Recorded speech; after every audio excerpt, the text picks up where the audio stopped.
Buffalo Wild Wings here in Moorhead for Eagle Sports Live. Basketball season just around the bend. I'd like to remind you, but you can join Moorhead State Saturday, November 15th at 1 p.m. for Salute to the Armed Services, presented by the Kentucky National Guard and KCTCS. Moorhead State will recognize the brave men and women of the armed services. That's Eagles versus Stetson, Saturday, November 15th at 1 o'clock. Also be Senior Day at Jane Stadium for the Moorhead State Seniors. Ticket packages are on sale now. Visit msueagles.com. Greg Todd has joined us, and Coach, getting an exciting time. We're counting down to the fact that we're going to load that big bus, head on that plane, and get this season started. We are. I appreciate, Jason, for you having me on the show, and we're very enthusiastic about the start of the season. We have had 2 scrimmages so far. We feel like our young ladies have performed very well, but scrimmages are kind of like in high school summer camp games. You can't put a lot of stock in them, but certainly it's been a good start. Our team's playing hard, and they're getting the ball up and down the court, and I think for right now we're definitely on par. Probably the only negative is last week Almisha Jones did get a stress fracture. Good news is it should be temporarily, hopefully just 2 or 3 weeks. Could be a month or so, but we're hoping shorter than later. But we did not have her on Saturday with a scrimmage, and felt like the girls really stepped up, and we're going to have that same kind of effort this weekend. We play Norfolk and George Mason over the weekend, and got a White House tour, a Capitol tour, and hopefully some basketball in between that'll be good for us. You know, anytime you're trying to rebuild a program, especially like at Moorhead State, you get a chance to face adversity early. You're going to test the character of these young women, and they've been through it before, the people who have been here before, but getting that team jailed early or see what you can do, what you can't do. You know, the injury's bad because Amisha's a great gal and a great player, but it may help you down the road. We take it positively. I've always been the type of person to see the glass half full. Certainly, we're probably not as good a team without her, but individually, some folks are going to have to step up and play better. And you know, being a head coach for over 20 years, I've lost my best player a couple times, and I've always felt like that it's made us stronger. The good news is she's coming back. I guess if it was a season ending, it's a little harder to spin it positive, but certainly I think, like I said, on Saturday, our girls stepped up. I think they're going to have more confidence, and when you can add your best player into the lineup, you know better things are to come. What does it look like at the point guard now?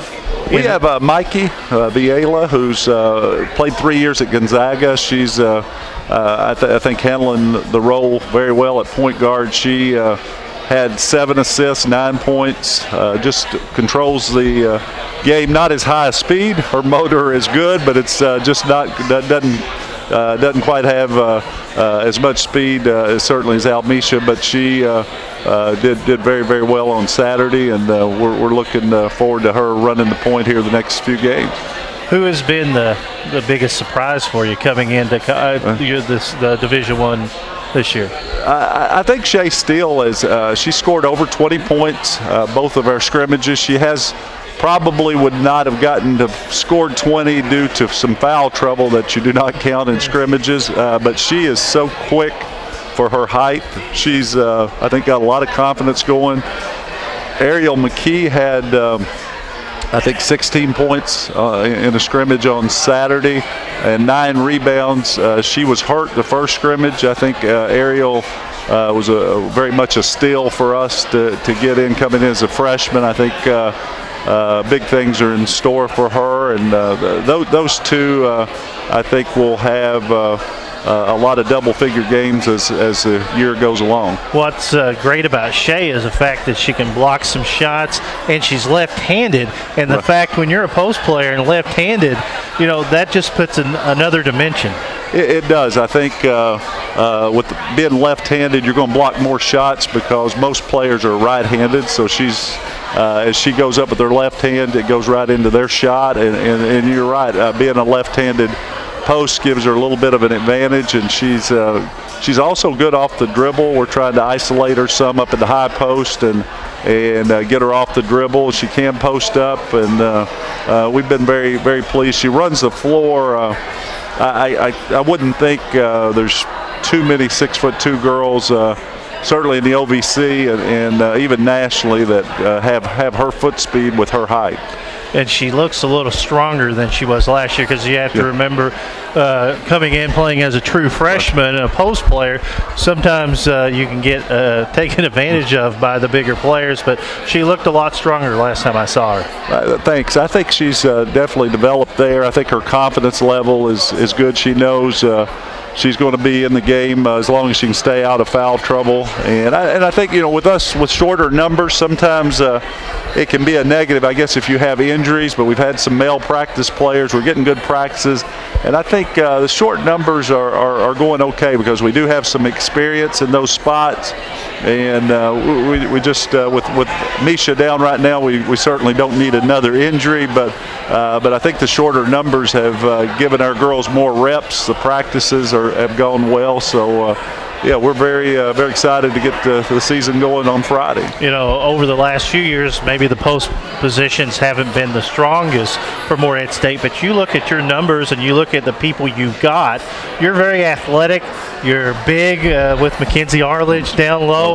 The post could be a strength to start the season. Yeah, we were last in the OVC last year rebounding, and the first two scrimmages we've won both games rebounding the basketball, and it's really started at the post.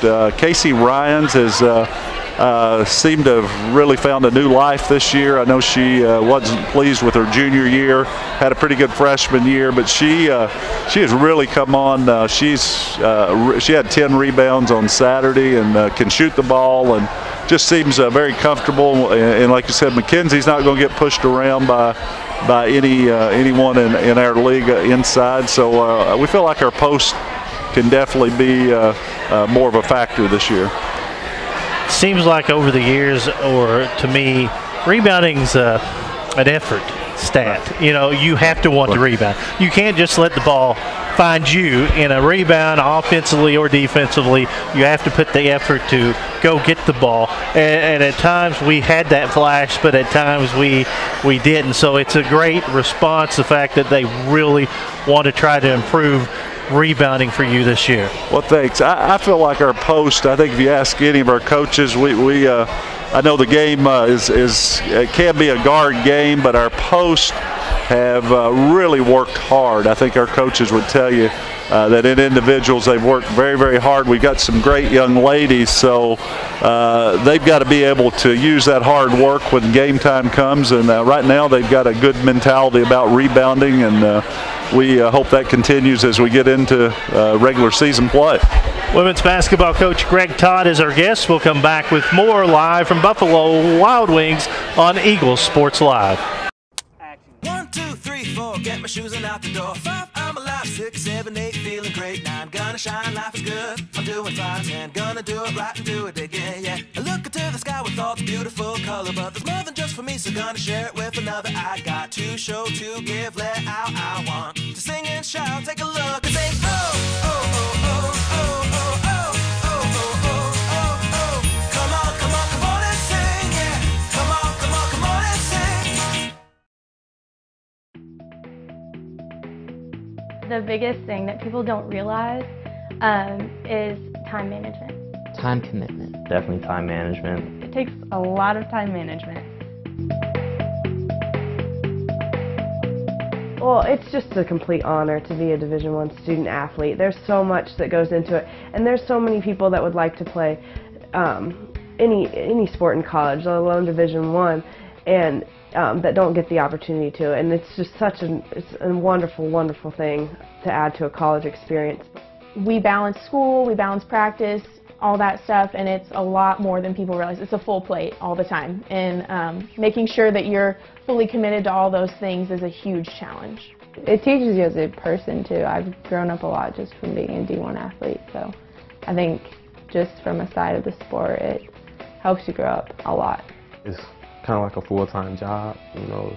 You have deadlines you have to make. You have to show up on time, do your best.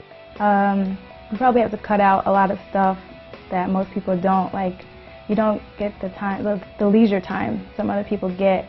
Finding that balance between school and success in your sport, as well as being able to have a life outside of that and be happy and make friends and other ways. And so it is a juggling act, but I think it builds a lot of character. It takes a lot of commitment to be a D1 athlete, and to balance that along with academics and a social life, it's very difficult. Sometimes students don't realize just because we are at a smaller school doesn't mean our athletes don't work as hard to achieve their goals and their dreams and still do really well.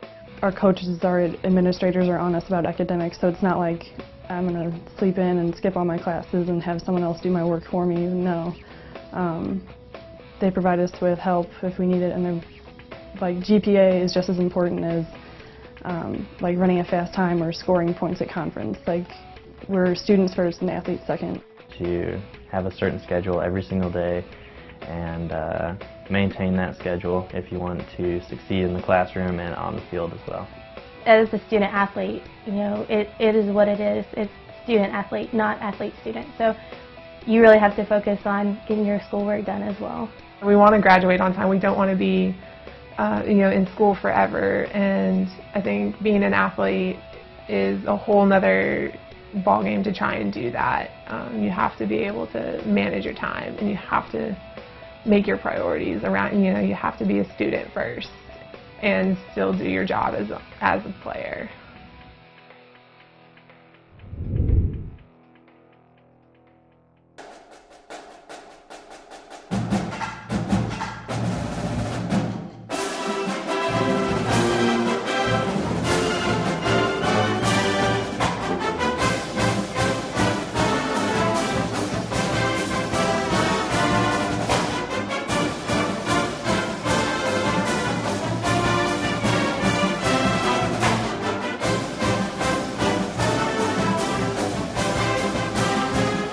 Turn any ordinary night into one to remember. Morehead State men's and women's basketball games and season tickets are now available. To purchase your season ticket, you can visit msueagles.com or call 606-783-2386.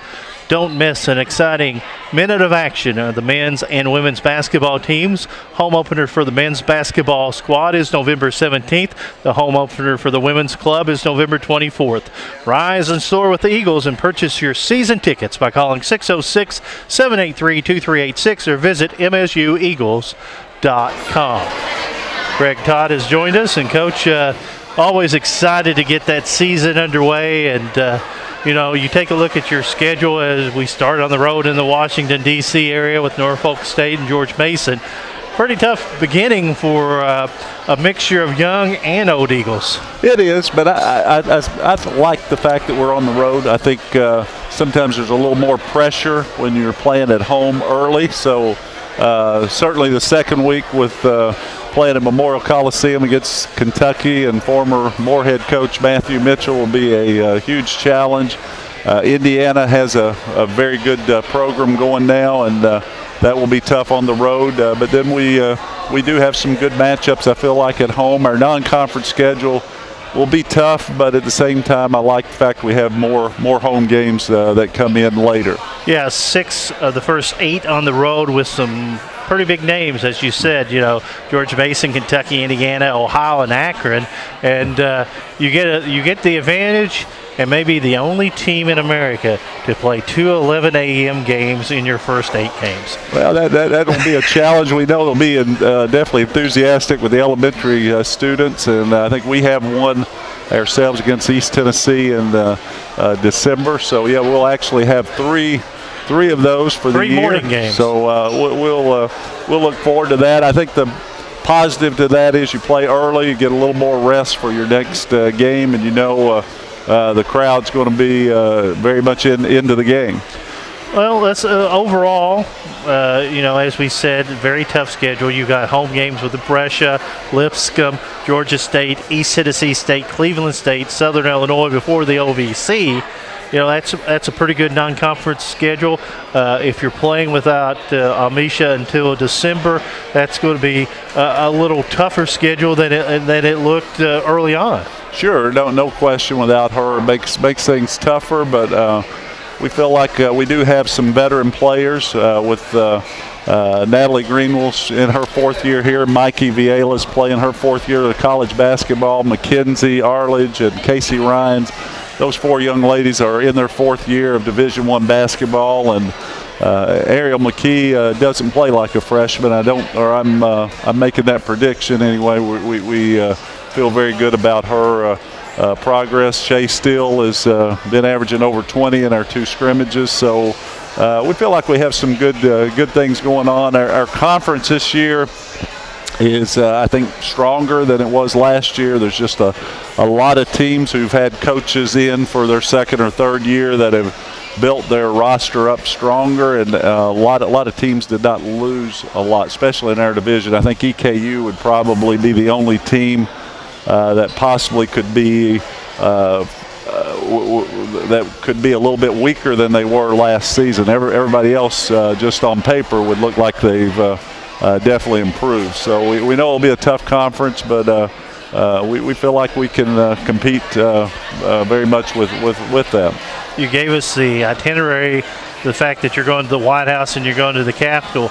People don't realize just how much, it could be an educational trip as well as an athletic trip. And, getting a team out early on in the season and because a lot of these young ladies probably have never been to the White House or Washington, D.C., and give them a chance to learn a little bit as they enjoy playing some games. I feel like I've been blessed over the years to have gotten to travel a lot with basketball, and I know the basketball part's very, very important, but to me, the amount of money that university is spending on us traveling and to have that opportunity to be able to see some things, I think will be definitely rewarding for these young ladies the rest of their life. And so we're anytime we have opportunity to do that, we certainly want to take advantage of it. We are going a day early just so that we can take in some sights. But I feel like these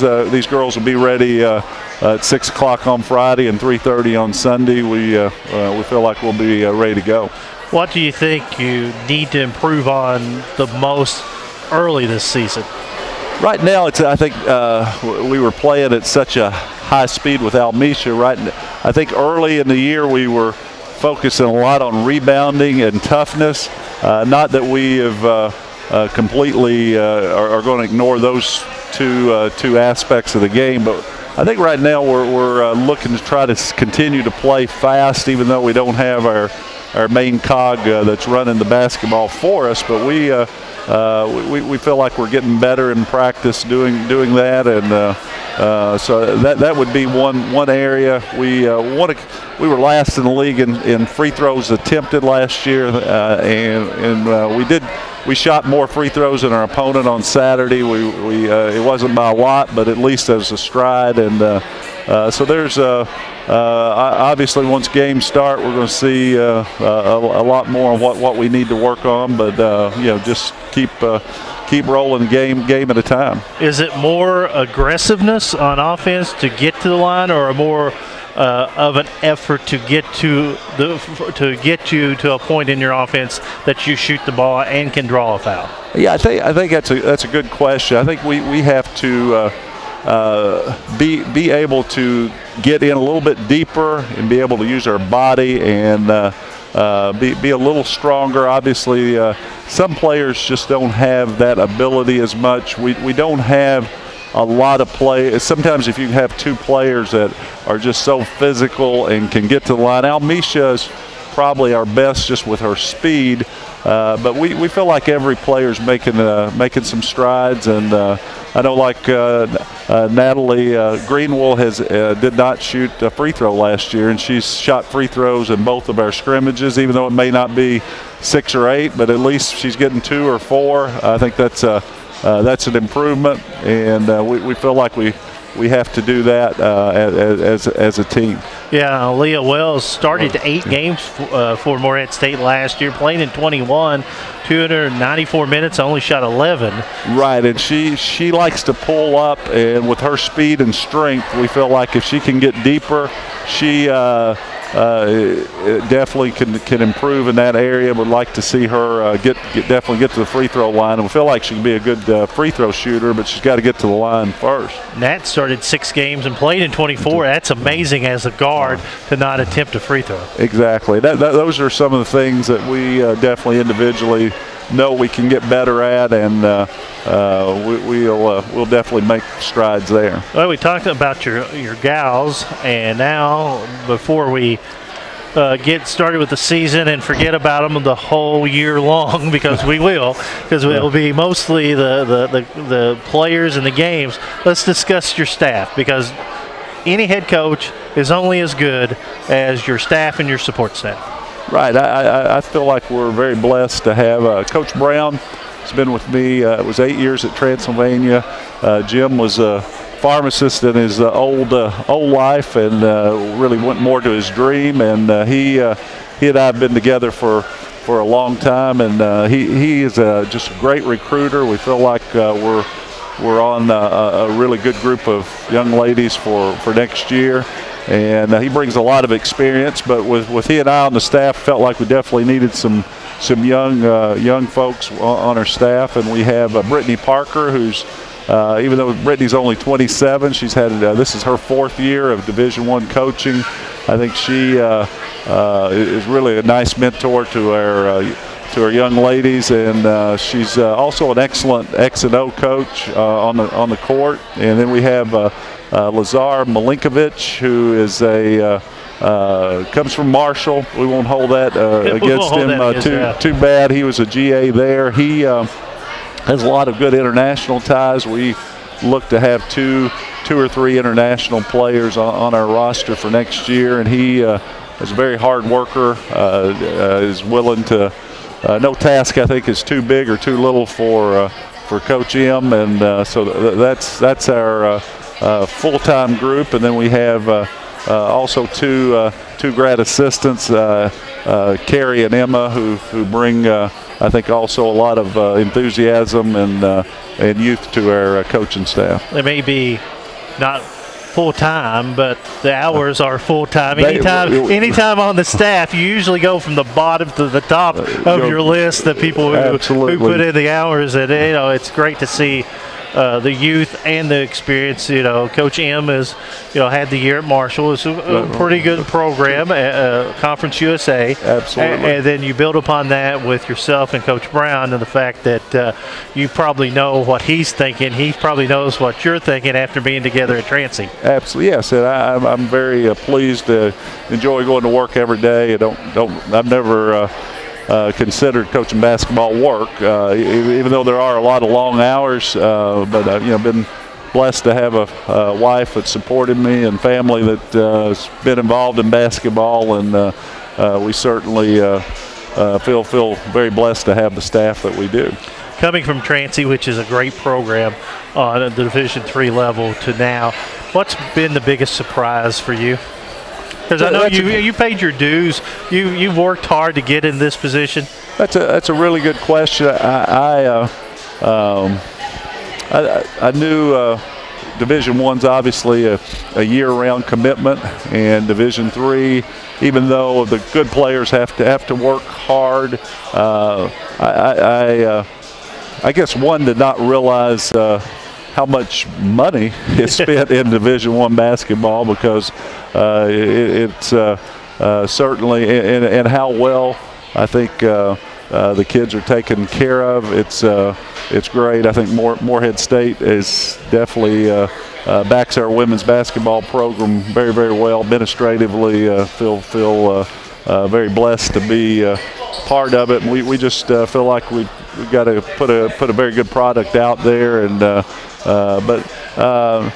I've had a lot of friends in Division I, so some of the things that have happened, I felt like I was by interviewing for the job, felt like I knew some of the things that came about from that end, but definitely a lot of differences, a lot of changes. I think this is, with Coach Lane, this is a pat on the back of Transylvania, the fact that you ran a classy program there. Coach Lane's a classy dude, was here, Brian, in his early, cutting his teeth here with Coach Macy. The fact it might have been a little different coming from a different school, but you had the Transylvania background, and Transylvania, that does it the right way. So probably a little easier for yourself to transition into this. I think so. Of course, Coach Lane and I are very close, and actually played a few. I don't do very well with Coach Macy on the tennis court, but I've been out there with him, and he definitely speaks highly of Morehead State, his years here. And but yes, Coach Lane was a very, very positive influence here, and certainly I've been following the program here the last few years. So definitely been great so far, but we just are looking forward to getting our first games under our belt and going from there. Greg Todd era begins on Friday night, 5:45 airtime. 6 o'clock will be the tip-off, Norfolk State, and then Sunday will be at George Mason for a 3:30 start. Then we'll board up real fast. We'll get on a plane, and try to get back here before Monday morning. That'll work. I appreciate it, Jason. Coach, we'll talk to you before the game. Greg Todd, Morehead State women's basketball coach. We'll come back with more live from Buffalo Wild Wings here in Morehead on Eagle Sports Live.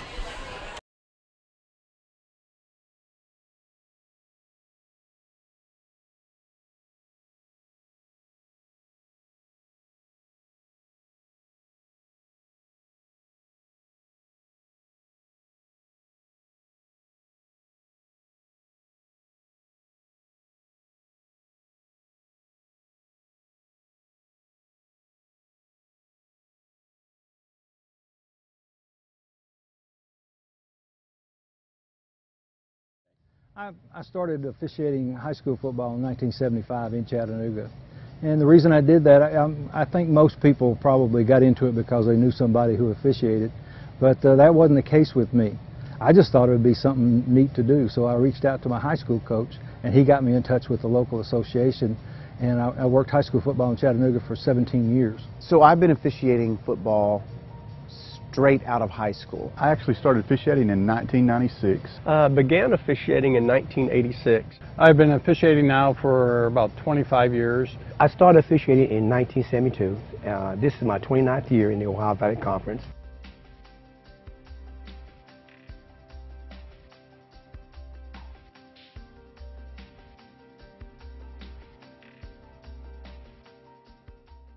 Well, college football is an exciting thing. It's for years and years historically it's brought people together on a Saturday afternoon for tailgating, for fellowship, for things like that, the alumni and things like that.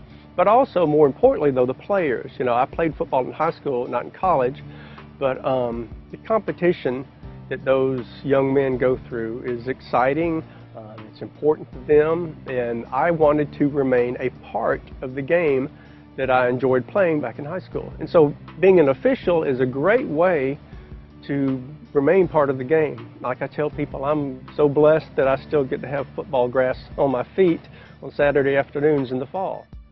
I think that people look at officiating and kind of look at it as, I probably could do that. I mean, everybody likes to be an official when you're watching a game and you can see it, but I think there's something different about actually being on the field, interacting with the players, interacting with the coaches, and interacting with other officials.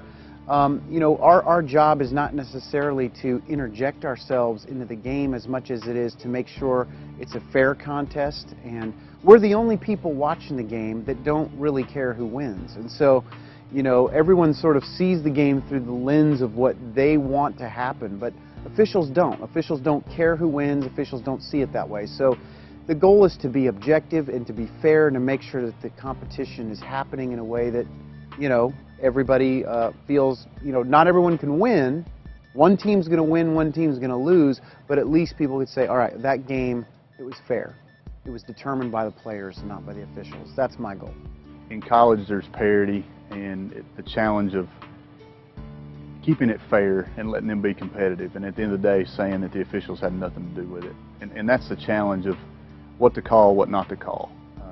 A good call is great, and a bad call usually doesn't go away. You hear about it, there's repercussions, different things, but at the end of the day, if we can keep it fair and competitive, that's the challenge. But my passion comes from being a former college football player at ETSU. I want to give something back.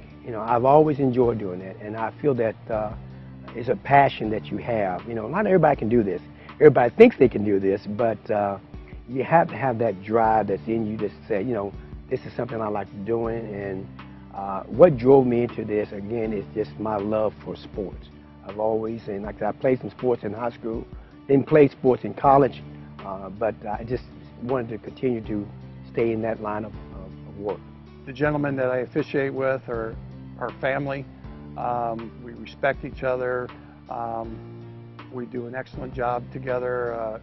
We call each other during the off season, see how everybody's doing, and it's just a extended family. So I retired from active officiating at age 58, which is 57 actually, which is a little young to retire. But this has allowed me to stay involved with the game. I've obviously enjoyed the game of college football, and I really enjoy seeing guys that I have hired, trained, nurtured, see success. And I take great pride in that.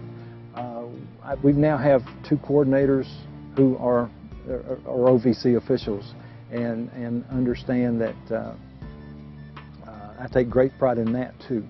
So seeing the people that I have touched succeed is great for me.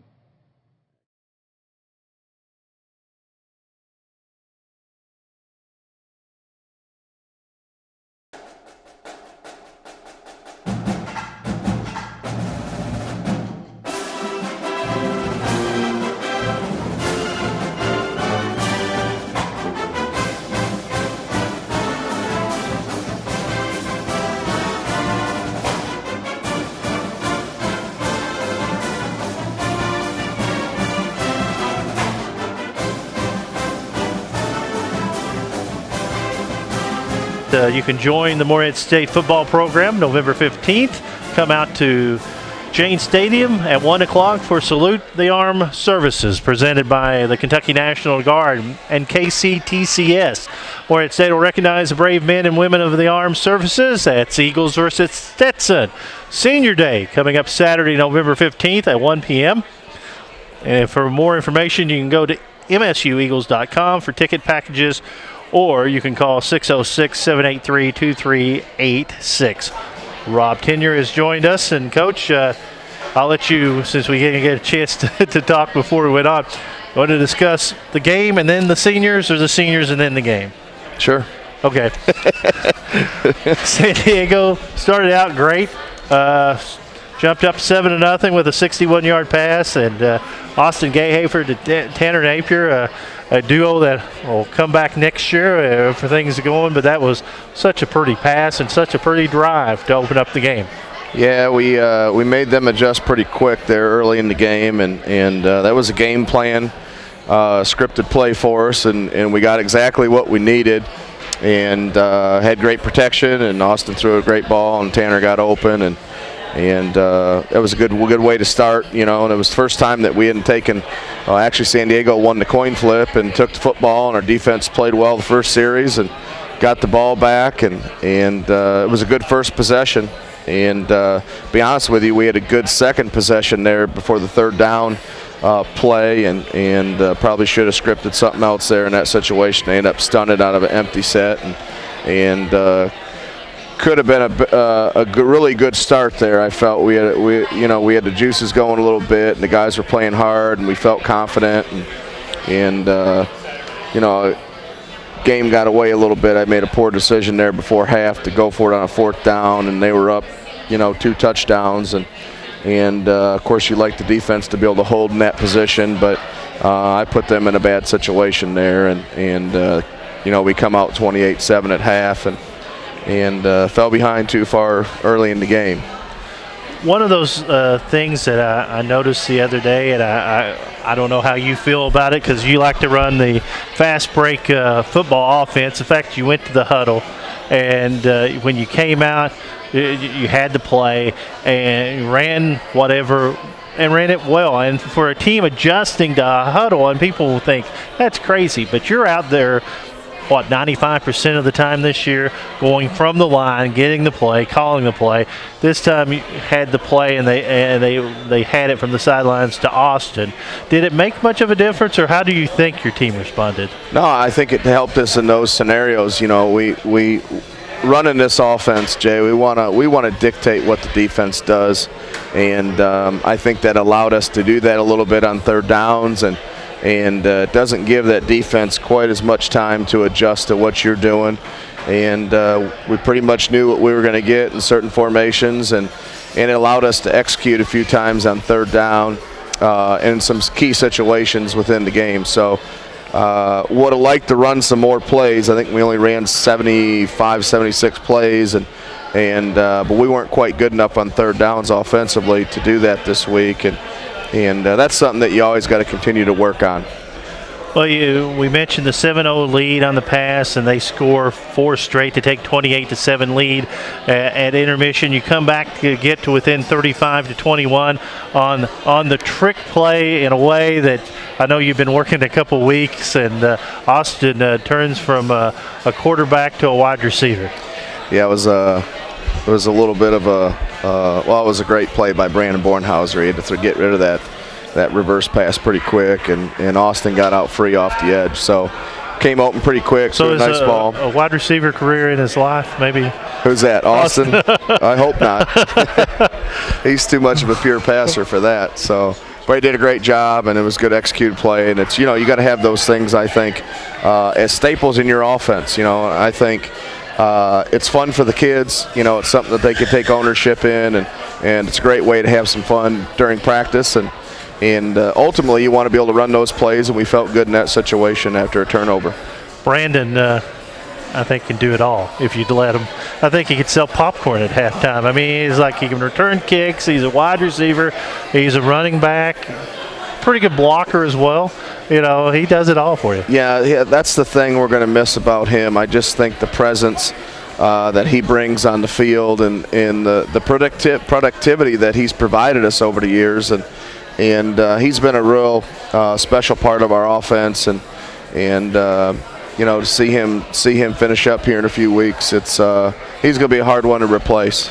You know, we mentioned it week after week, the fact that Austin Gahafer has to thank you and Coach Mullins and all the offensive coordinators, because every week it just seems like another wide receiver, you know, steps up. You know, Jake has another touchdown, 4 straight games for Jake Raymond with a touchdown. But, you know, you have Tanner, and we discuss it. It just seems like week after week you get more production out of your wide receivers. Well, I think, you know, the thing with us is, you know, that's the great thing about this offense is, you know, in 11 and 12, you know, we had Kevin Thomas and we had Dante Sawyer, and those two guys didn't leave the field much. And right now we're pretty young on the outside, and Cyrus is our only senior, and Cyrus is actually really truly an inside receiver.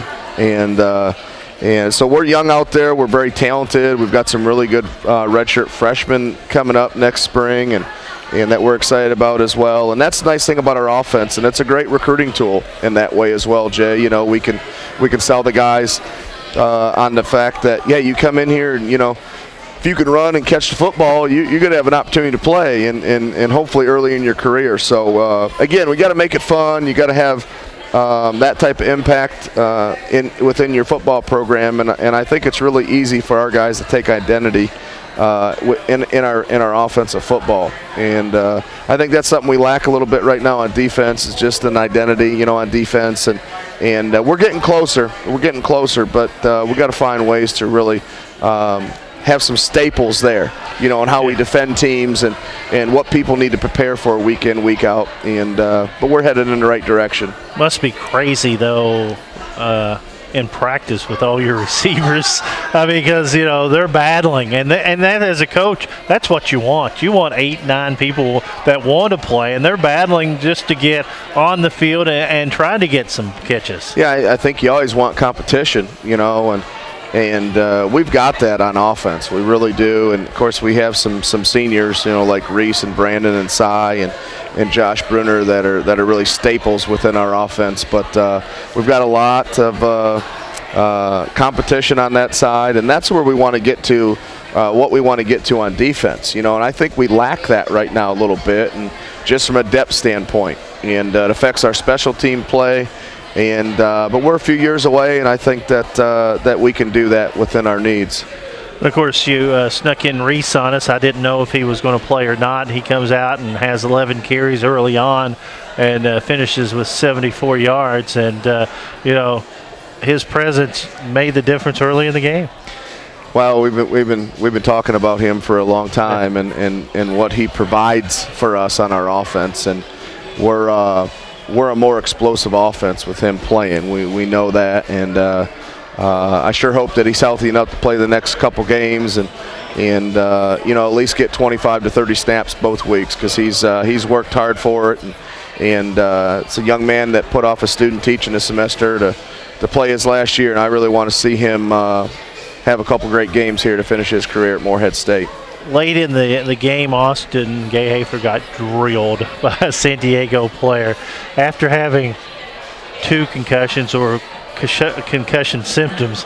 What do you think? I mean, because that was like a clowny tackle that the helmet came popping off, and I thought, oh no. It was a targeting penalty, and it was non-called. So I guess I spent more time trying to get a hold of that official than anything, but that was a dangerous play. And those are the things that they're supposed to guard against, especially with your quarterback. And so I was really disappointed in that non-call there. And, of course, you know, that's a play that I wish I had back as well. It was a big 4th down play. Probably should have taken a timeout and talked about it and come up with something a little better. But it's always easy to say after the fact. Defensively, Dominique Aore, 10 tackles, 1 tackle for a loss. Luke Keller, 8 tackles, 2 sacks, 2 tackles for loss. You know, you have, as you say, some great or good players defensively, just maybe not enough good players to spread it around, because the players you got are trying. It's not like they're not trying. And as a coach, you have to say, okay, they're giving me the effort. What can I do to help them and put them in the right situation? Right. And, you know, I just think it comes back to that competition comment that I made. And you know, I sat in the defensive meeting today, and we were going through some things, and, you know, some packages that they're going to run this week. And schematically, you know, we do a lot of things really well, you know, and we've got the players to do what we're asking them to do. And we just need to go out and do it and just be a little more consistent. That's what it comes down to. And let's face it, if we can cut the big plays in half, we're a much better football team. And we got to get to the point where we can keep people under 21, 22, 23 points a game and start being successful consistently.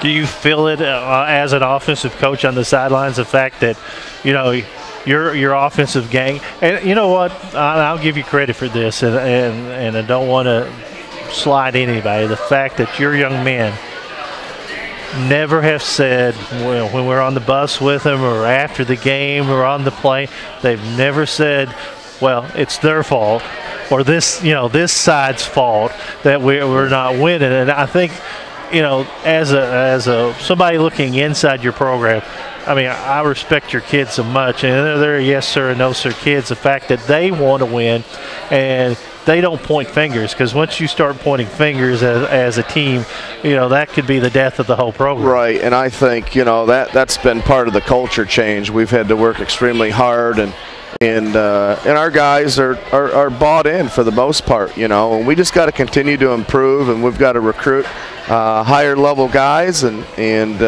continue to build that depth chart, you know, and like we mentioned, create that competition to where, hey, you've got to work your tail off, you know, whether it be in the weight room or meetings or on the practice field. I've got to give my very best every day because I know I got a guy behind me that's pushing me for playing time.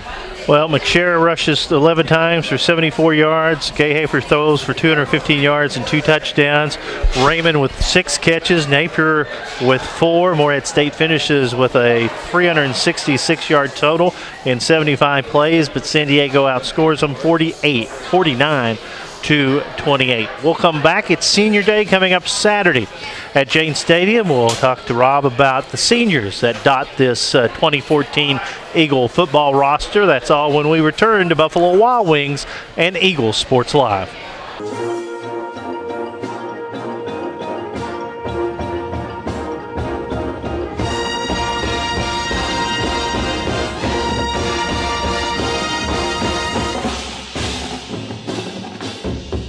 Wherever, whenever, cheering for whoever. There's one place to go for free OVC sports, the OVC Digital Network.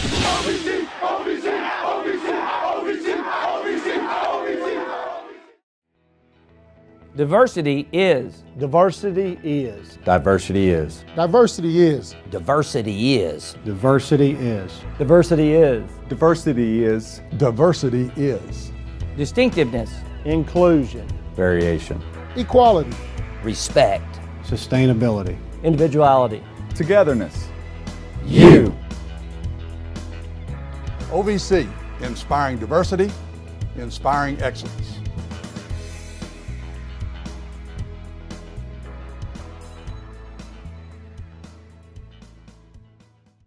Welcome back to Buffalo Wild Wings, Eagle Sports Live. You can turn any ordinary night into one to remember with Morehead State men's and women's basketball games.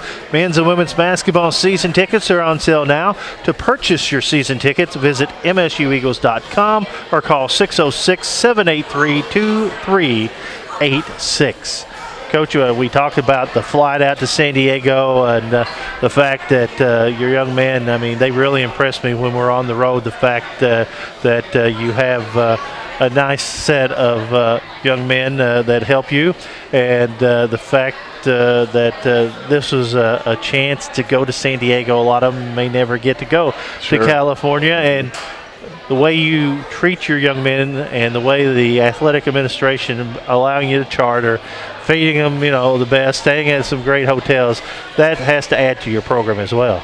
Well, I think it's all part of that competitive piece that you need, because let's face it, everyone in our conference is doing it, you know, and so I am pleased with having that support of our administration and athletic department, and they understand what we need to be successful, and we got to continue to grow in that area, but we try to do things first class, and we want to travel the right way. And you know, I really liked our schedule this year, Jay. We left the stadium at about 9:30 and got on the plane at noon and got out there, made good time, and we tried to play catch up a little bit. We moved all of our meetings up a few hours, and we had them guys in their room by 9 o'clock, actually about 8:15, 11:15 Eastern time. Yeah. And so and we tried to really encourage them to get to sleep and get some rest, and it's the first time we played a 1 o'clock game out there in a long time as well. So we usually it's a quick turnaround. Later in the evening.